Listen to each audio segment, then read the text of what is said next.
Hi there. Well, I finally finished my very first junk journal made from an altered book. It's not exactly like it's the traditional way of doing it because I accidentally cut through the spine when I first started it. So as you can see, I sewed together part of the spine and also use some ribbon and bric-a-brac or ric-a-rac, whatever it's called, to kind of piece it together. But I like the way it looked, and I could probably, fussy up the front of it.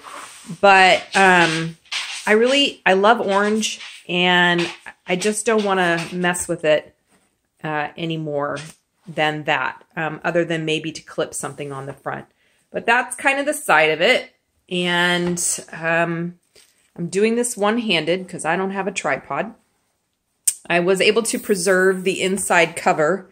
I really love the fact that it's a map and didn't want to disturb that. And it's the same on the back of it as well.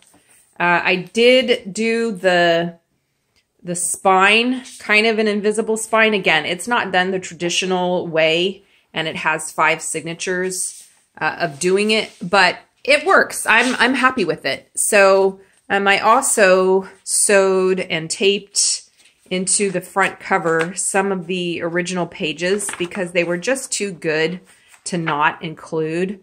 I love this first page. Well, it's not actually the first page. It's page 323, but it looks like the first page. And now it is the first page of the book. And so I included that. It is really all about the discovery. The book was about the discovery of the Nile and the beginning, and not the discovery of the Nile itself, but the discovery of the beginning and end of the Nile. I didn't read the whole book, just bits and pieces of it that I worked with. So there's different explorers featured in here that you'll see when I flip through. So here's the first cover. And signature. There are pieces like this right here is a piece of a children's book, but it's on Africa, so I needed to include it. And I did reinforce many of the pages with some washi tape because of the fact that my sewing skills are brand new. And yeah, I was perforating the pages when I was trying to sew them. So therefore, I reinforced some of them. But that's okay. It's a junk journal. I'm all right with that.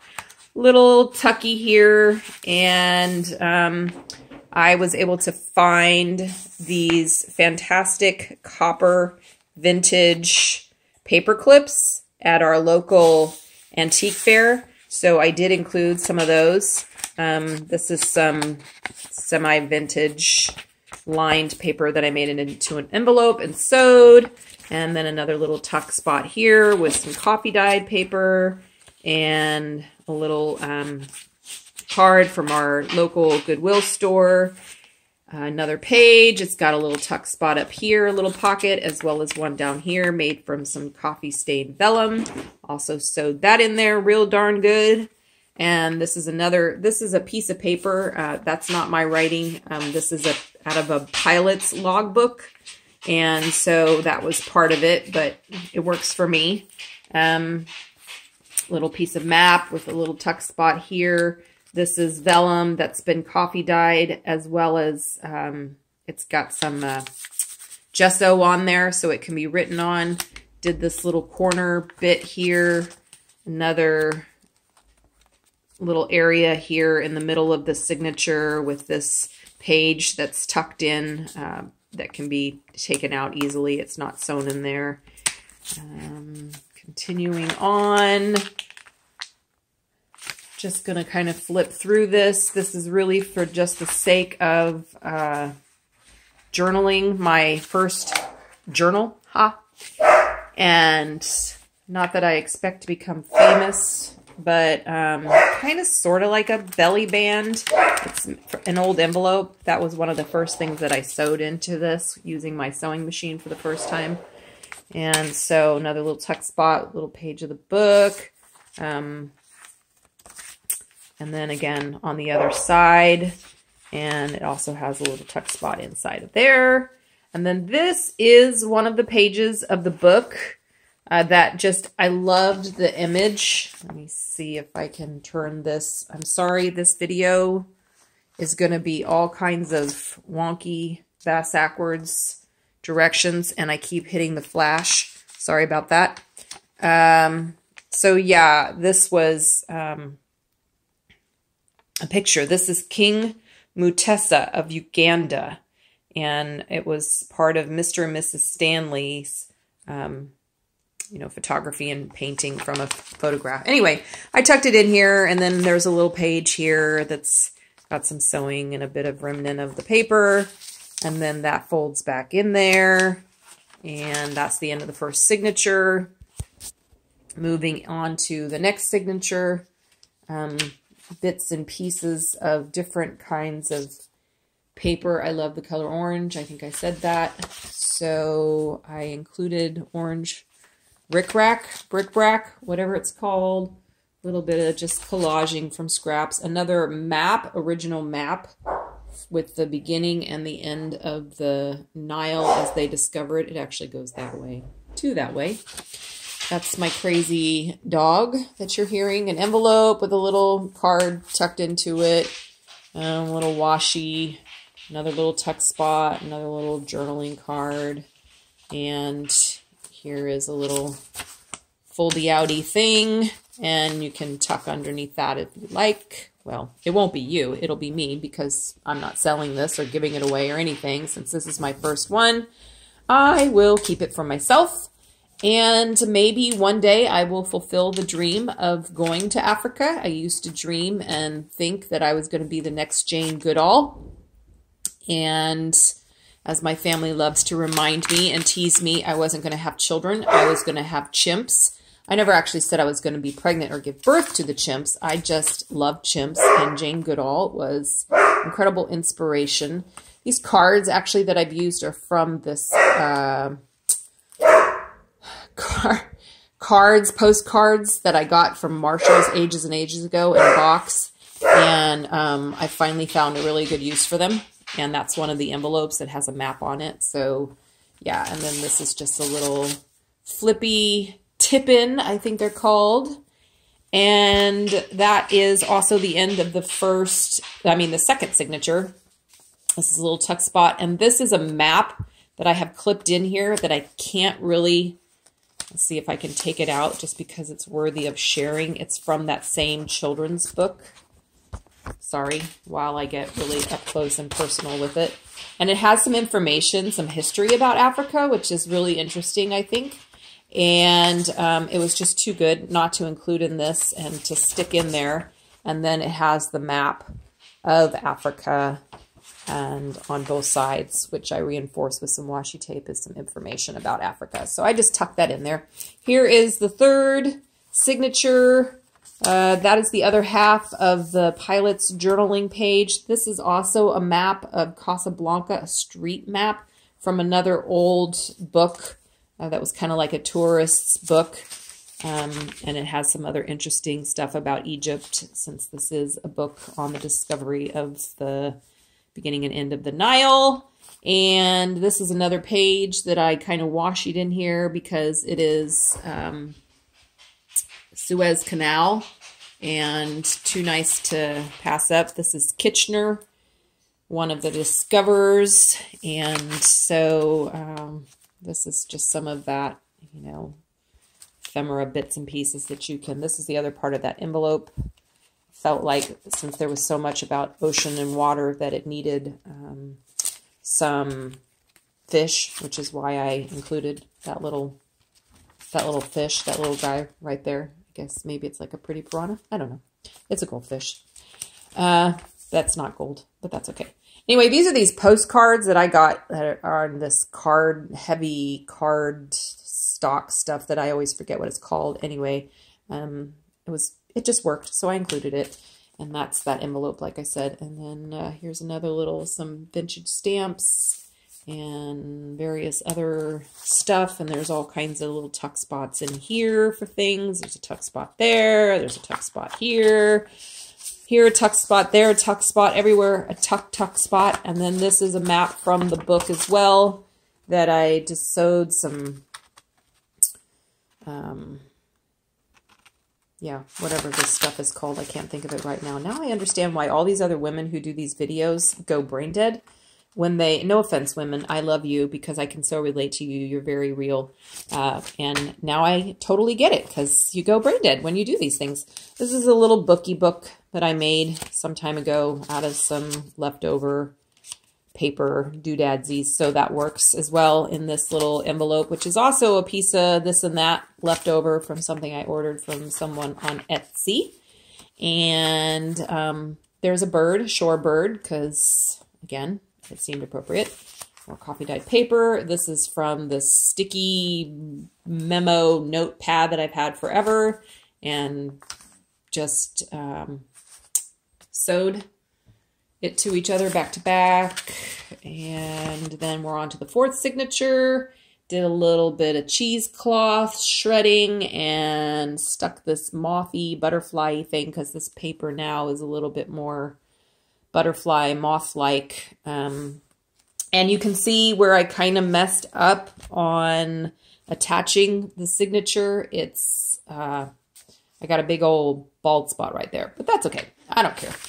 And another tuck spot with this, I love this sound of this kind of crafty, crinkly paper for me to journal on about all the lions and chimpanzees and maybe good old spotting, Jane Goodall spotting I'll have when I finally go to Africa.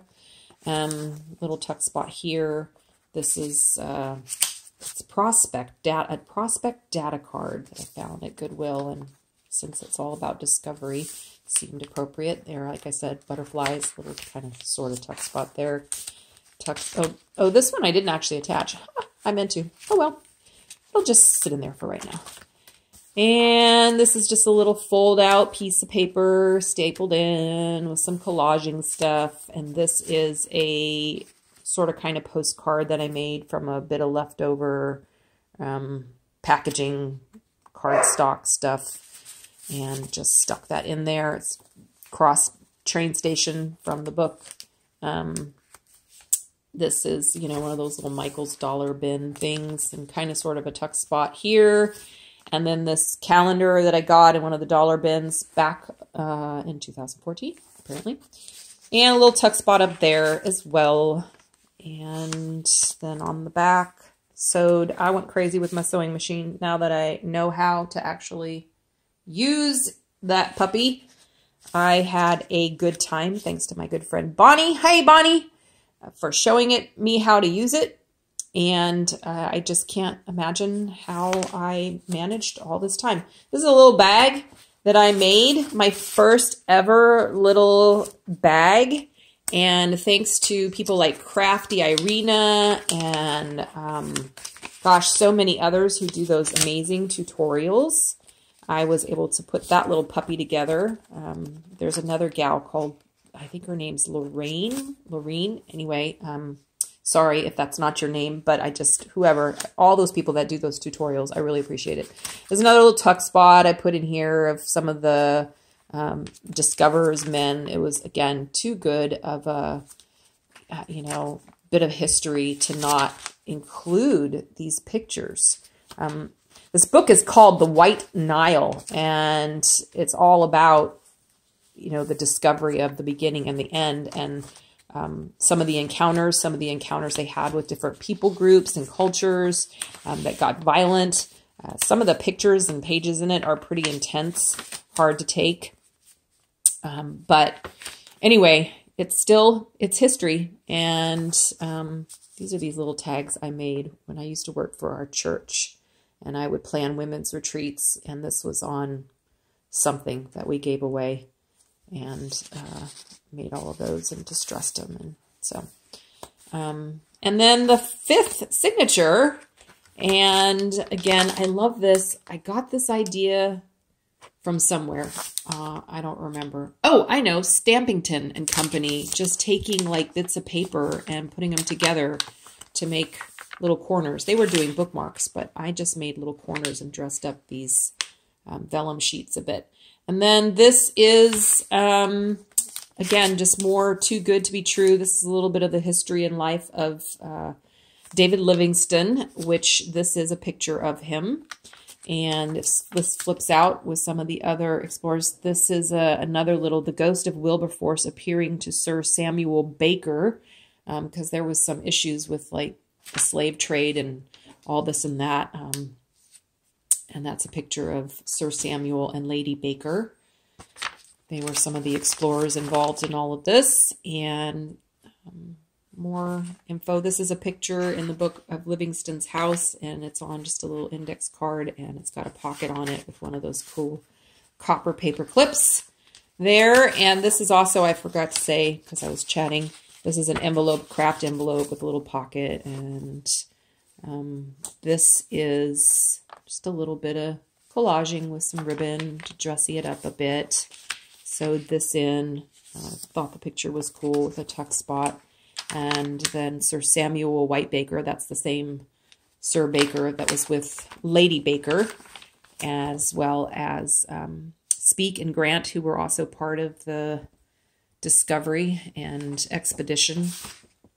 And then that's it. That's the end of the book. I started working on this book, altered book, about 2+ years ago when I had a little altered book party at my house, and a good friend Mary came and showed us how to do it with the help of Ephemera's Vintage Garden, I think. And so it was just a real accomplishment to me to finally get this puppy done. And I'm happy with it. You know, there's some fine tuning when I do future journals, but, and I need to cut still some of this, binding stuff, twine that I used, but I love this. And so thank you to all of the women who have inspired me, whose YouTube videos I have been sucking up into every pore of my being, and my DNA. And I really appreciate you, and keep on inspiring the rest of us and doing the gorgeous, astounding, extraordinary work that you do. Thanks all. Bye.